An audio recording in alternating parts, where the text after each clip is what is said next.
Assalamualaikum warahmatullahi wabarakatuh. Perkenalkan, saya Dinda Nurrohma dari jurusan Psikologi Fakultas Ilmu Pendidikan dengan NIM 15114220045. Dalam video kali ini saya akan memberikan jawaban saya sekaligus memaparkan argumen saya terkait dengan penugasan UTS mata kuliah Pendidikan Agama Islam.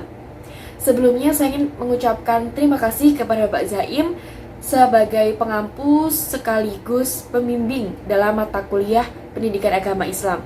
Saya juga ingin mengucapkan terima kasih kepada teman-teman semuanya yang telah menonton video ini.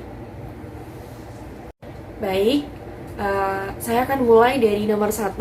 Di nomor 1 terdapat video pengantar yang berisi tentang video berbagi terhadap kepada sesama manusia. Pelajaran yang dapat saya petik dari video tersebut adalah kita harus saling menghargai, mengasihi, dan berbagi kepada sesama manusia, walaupun terdapat perbedaan serta tidak membeda-bedakan manusia berdasarkan agama atau kepercayaan apa yang dipercayai.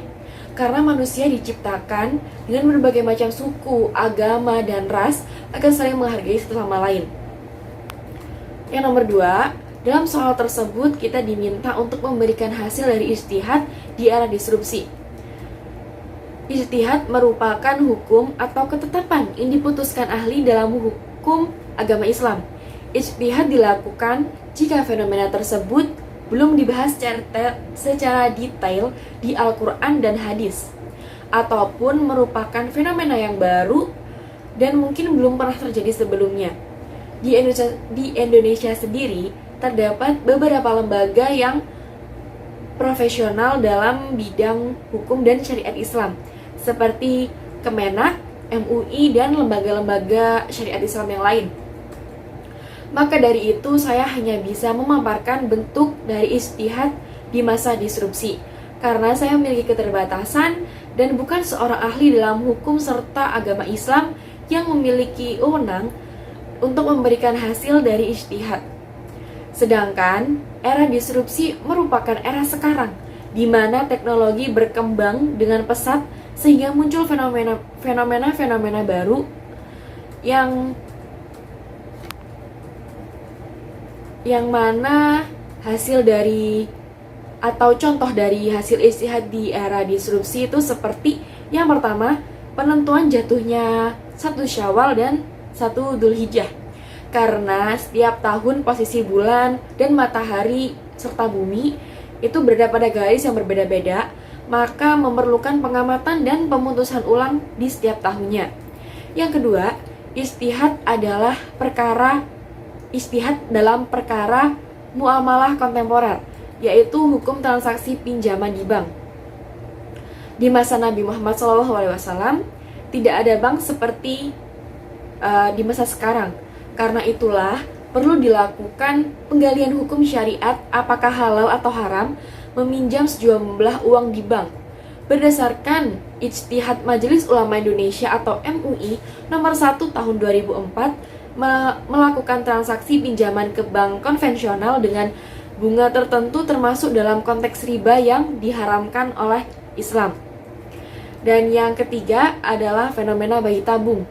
Ulama sepakat menggunakan bayi tabung dalam usaha untuk memiliki keturunan diperbolehkan dalam syariat Islam dengan syarat harus dilakukan oleh suami istri tanpa bantuan dari pihak ketiga atau yang tidak ada hubungan suami istri. Begitu maksudnya, pembuahan boleh dilakukan di luar atau di dalam tubuh istri, namun rahim yang digunakan harus rahim istri yang sah, bukan dari wanita lain. Inseminasi berlangsung ketika masih dalam status suami istri, yaitu dilakukan atas ridho suami istri. Yang kedua dilakukan karena dalam keadaan darurat agar bisa hamil. Dan yang ketiga diperkirakan oleh dokter yang kemungkinan besar akan membuahkan hasil dengan menempuh proses bayi tabung. Dan yang keempat, aurat wanita hanya boleh dibuka ketika dalam keadaan darurat saja atau tidak lebih dari keadaan darurat.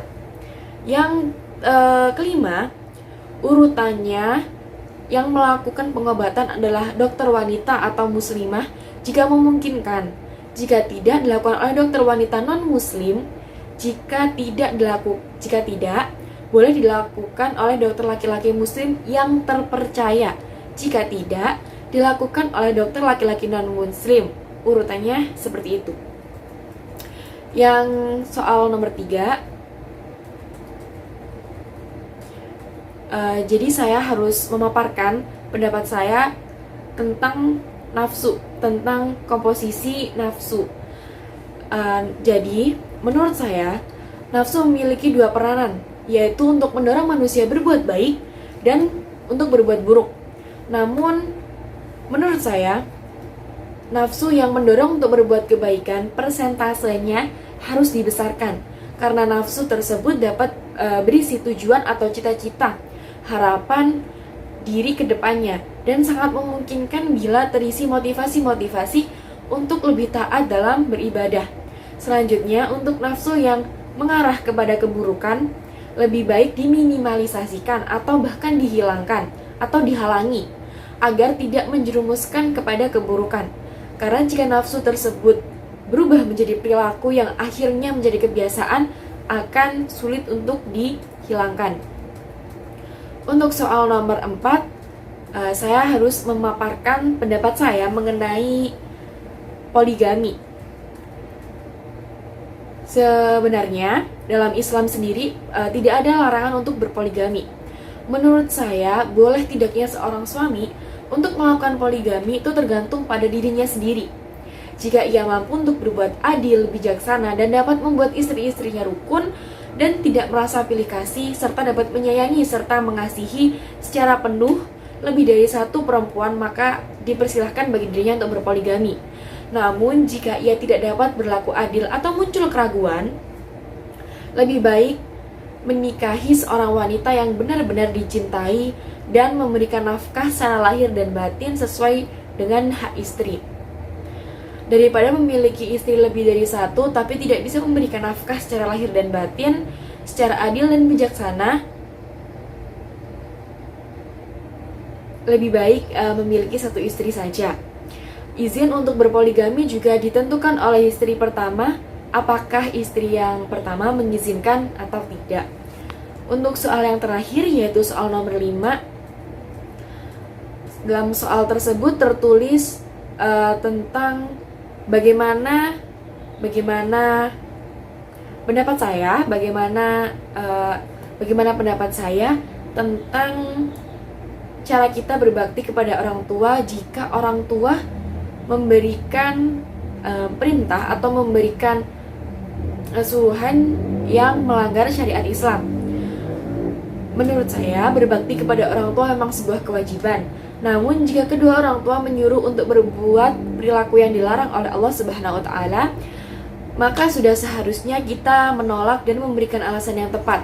Karena jika perintahnya melanggar ketentuan dan ketetapan Allah Subhanahu wa taala, maka sudah tidak ada lagi ketaatan di dalamnya. Hal tersebut sesuai dengan Quran surat Al-Luqman ayat 15 yang memiliki arti, dan jika keduanya memaksamu untuk mempersekutukan dengan Allah sesuatu yang tidak ada pengetahuanmu tentang itu, maka janganlah kamu menaati keduanya. Dan pergaulilah keduanya di dunia dengan baik, dan ikutilah jalan orang yang kembali kepadaku atau Allah. Kemudian hanya kepadakulah, kepada Allah kembalimu, maka aku beritahukan kepadamu apa yang telah kamu kerjakan. Quran surat Al-Luqman ayat 15. Baik, selesai sudah pemaparan dan jawaban saya terkait penugasan UTS mata kuliah Pendidikan Agama Islam. Kurang lebihnya mohon dimaafkan karena ketidaksempurnaan adalah milik saya dan kesempurnaan hanya milik Allah Subhanahu wa taala. Akhir kata, sekian. Terima kasih kepada semuanya. Wassalamualaikum warahmatullahi wabarakatuh.